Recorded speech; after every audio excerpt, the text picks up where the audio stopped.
دا ورو سوال کړی دی او داسې سوالونه مانه ډېر زیات کېږي او په دې ځان ښه پوه کوي. وایي چې زما پلار او مور ما له یو جنۍ کتلې ده او هغې راله غوښتلې ده او زما دغه جنۍ سره طبیعت نه لګي، هغه مې نه ده خوښه، نو اوس زه څه وکړم؟ دې سوالونه ډېر زیات راځي او دا کار د هلک سره هم کیدی شي او دا کار د جنۍ سره هم کیدی شي. کله داسې چې مور پلار خپله لور ورکړي داسې هلک له چې هغه پرې راځي او پرې راضي نه وي. زه به ته دا مسله بلکل واضحه کړم په یو څو نقاطو کې. اولنۍ خبره هغه دا ده، بنیادي قانون او قاعده یاد ساتئ چې د نکاح په شرطونو کې یو لوی شرط دا دی چې دا هلک او جنۍ به په دې باندې راځي. او په صحیح بخاري صحیح مسلم کې حدیث دی د ابو هریره رضی الله عنه، پیغمبر صلی الله علیه وسلم وایي چې پیغله جنۍ د هغه وخته پورې په نکاح نشي ورکولی چې څو پورې دې اجازت نه یې اخیستې. او دغه شان کونډې نه هم مشوره اخلي. خو صرف دومره ده چې د پیغلې جنۍ غلي کېناسته د هغې اجازت دی، ځکه چې حیا وله ورځي نو هغه نشي ویلی. نو که چېرته مور تې تپوس وکړي چې پلاني له دې ورکوو او ته پرې راځي او دا غلی شي، نو دا دلیل د څه دی؟ دلیل د رضا دی چې دا پرې راځي دی. او هلک رضا خو شرط دی چې جنۍ دپاره رضا شرط دی، نو هلک دپاره خو شرط دی. صرف جنۍ کې دومره دی چې جنۍ د رضا سره د هغې د مشرانو رضا هم شرط ده. یعنی جنۍ به هم راځي او د هغې مشران چې کوم دي سرپرست هغه به هم راځي. صرف د جنۍ رضا نه چلیږي او صرف د سرپرست رضا نه چلیږي.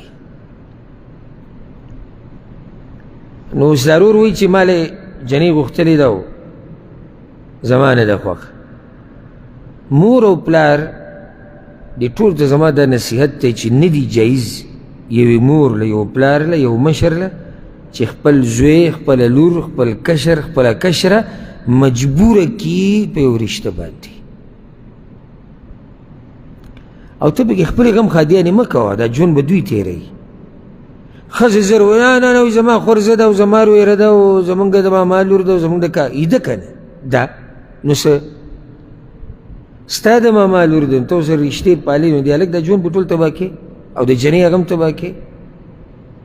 او دا ستا رواره دی وي او سړی وایي زما رواره دی او دا زمونږ جوبه دا کور مسله ده. د څه شي د کور مسله ده؟ ته د رواره سره رشتې او د رور سره رشتې په دې پالي چې د یو غریب د یو تورسري ژوند ټول عمر له تباه و برباد کړې.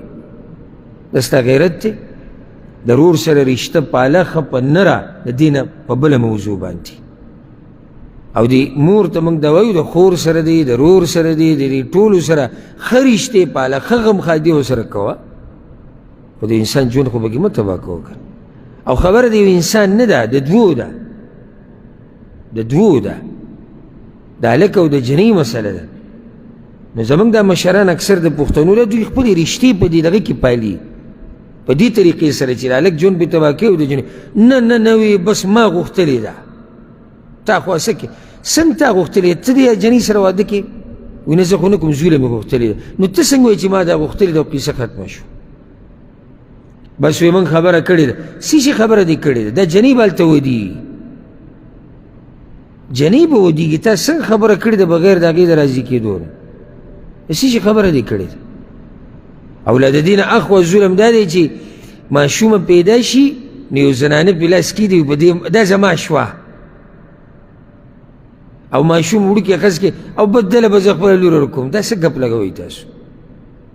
دله به زه لور ورکوم او دا زما شوه. دا ګپ ته د انسانان دي، دوی به ژوند تېروي 80 کاله 50 کاله 70 کاله 80 کاله به دوی عمري 30 کاله 40 د دوی به بچي د دوی به نوسي. ګپ ته ما ونیوه او زما شوه او زما د زوی شوه او زوی له به یې ورکوم. دا څه خبرې دي؟ نه دي جایز یو مشر له او یو مشرې له چې خپل کشر او خپل کشره په یو رشته باندې مجبوره کړي.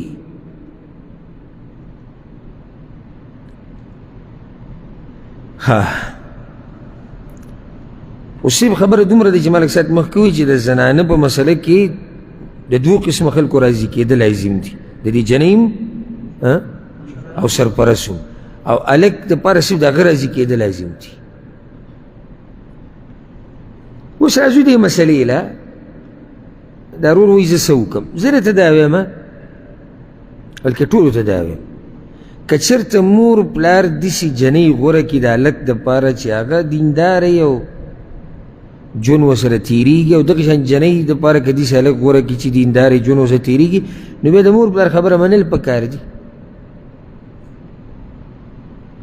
بیا خبره منل پکار دي. ځکه چې پیغمبر صلی الله علیه وسلم حدیث کې امام ترمذي امام ابن ماجه راوړی چې تاسو به څوک داسې دیر شي چې په دین یې راضي یې په اخلاقو یې راضي یې نو رشته ورسره وکړئ. خو دا درته ووایم بیا هم چې په هلک نه دي واجب چې دی به د مور پلار خبره په دې خبره کې مني چې د دې پلانۍ سره به لازم واده کوي، دا په دې هلک نه دي لازم. خو که چېرته دا کار یې وکړو د مور پلار د خوشحالولو دپاره الله به له اجر ورکړي، او که څه ګنجایش پکې پیدا کېږي هله صرف مور پلار به نه خوشحاله دا مې یاده کړه چې تا غم د مور پلار راغستی دی ولته دې جنۍ تباه و برباد کړي چې کور ته به یې راولم بیا به ورسره ګورو بیا به ورسره ګورو قصه نه چلېږي. خو که مور پلار راضي کوي او د هغې سره دیم ګنجایش د ژوند د تېرېدو جوړېږي نو بیا خو ډېره ښه ده. خو که چېرته د هلک سوچ وکړي او وایي چې دا جنۍ نه تېرېږي ورسره زما ژوند، لکه بل یو کس رابطه وکړي خودکشۍ ته تیار شوی یم دا سوال یې کوو، مور پلار له جنۍ غوښتلې ده او وایي چې موږ خبره ختمه کړې ده او زما نه ده خوښه او دا مې ورته ویلي که دا جنۍ م دې کور ته راوسته نو ځان مړ کوم، زه نه کوم دا جنۍ. دا کم جاهل مور پلار دی چې زوی دومره سخت ولاړ له دی بیا موږ دا جنۍ راولم، دا لوی ظالمان دي. د دې زوی سره ظلم د هغه پردۍ تورسرې سره ظلم او یا د خپلې لور او خور سره ظلم. موږ چې وي خبره کړې ده مشران ناسو، الله به تپوس کوي د دې باره کې مشران په څه شي ناسو او مشرانو له چا دا اختیار پوره ورکړی دی چې تاسو په خپله مرضۍ کار وکړئ. عجیبه دا ده لکه سړی لاړ مشر د جنۍ کور ته هلته ورسره څوک کېناستو د جنۍ مشر، دوی بهر بیټک کې خبره وکړه نه نه او تاسو نه خو موږ بغیر وی نه نه درکول او تاسو نه ښه نه میلوي دو هغه ورته تاسو نه ښه نه میلوي کیسه بیټک کې حل شوه.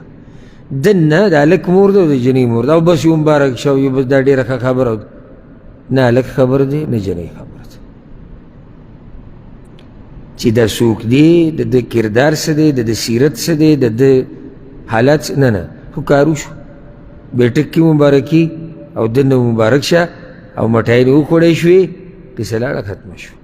بیا به دوی یو څو ورځې بعد مړه شي هغه مې ټول چا ته پرېښو هلک او جنۍ ته ټول ژوند د هغوی تباه و برباد شو. خو دوی غمخادي وپالله او دوی پکې رښتې وکړې. ظلم نه دی که نه صحیح ده ظلم دی. که چېرته د دې هلک بلکل ګزاره نه کېږي نو بیا ښه واضح دي خپل مور پلار ته ووایي چې زه دا جنۍ نه کومه، ښه واضحه ښه صفا ښه په طریقه او دا کوژدنه یې کړې دا ماته کوي زه یې نه کوم. که سوچ پکې وکړي او بله څه لار نه وځي نو بیا همدغه یې لار ده او دا درته فایده ذکر کوم. کله چې یو هلک د مور پلار دا خبره ونه مني نو دی ګناهګار نه دی.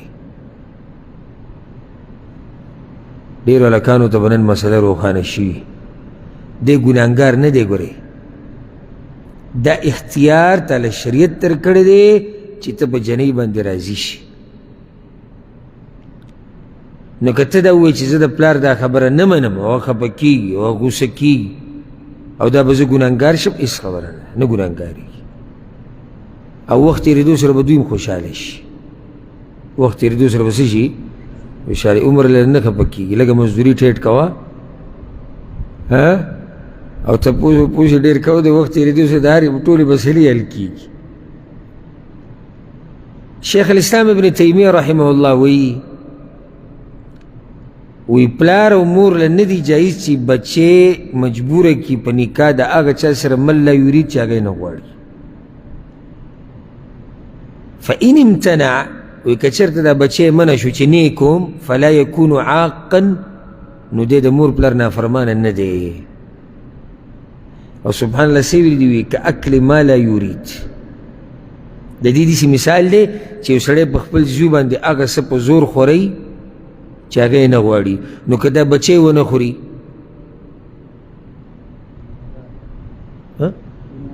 ګناهګار دی؟ نه دی.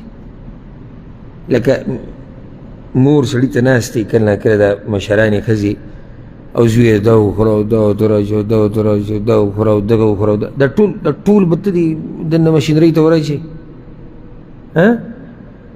ناممکنه ده. نو بیا خو مسله دلته راغله چې یاره د مور پلار یې نه ده منلې، نو بیا خو دا لوی ظالم دی. نه د هغه د اوس نه بهر خبره ده، دا هم د هغه د اوس نه بهر ده.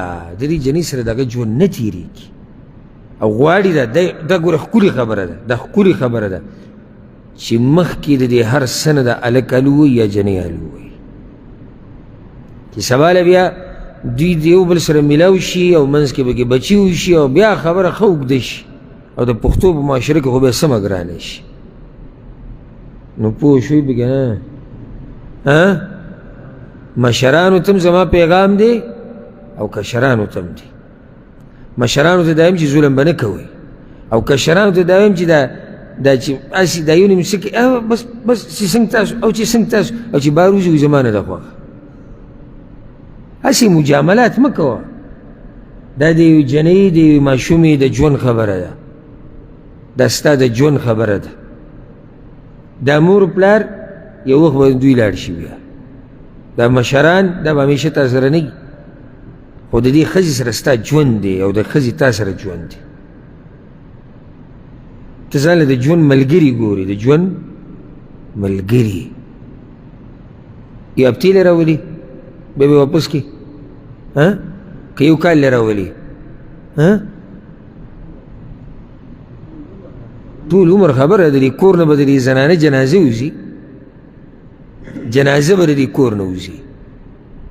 نو اوس چې جنازه به یې د کور نه وځي او به دې ته راولي، نو بیا به دې کې دا مجاملات نه چلېږي چې مشر ته ته وایي چې ته پرې راځي او که بس موږ به څه بعض وایي موږ به څه ووایو. د پلار قدر صحیح ده، د پلار قدر دقه دی.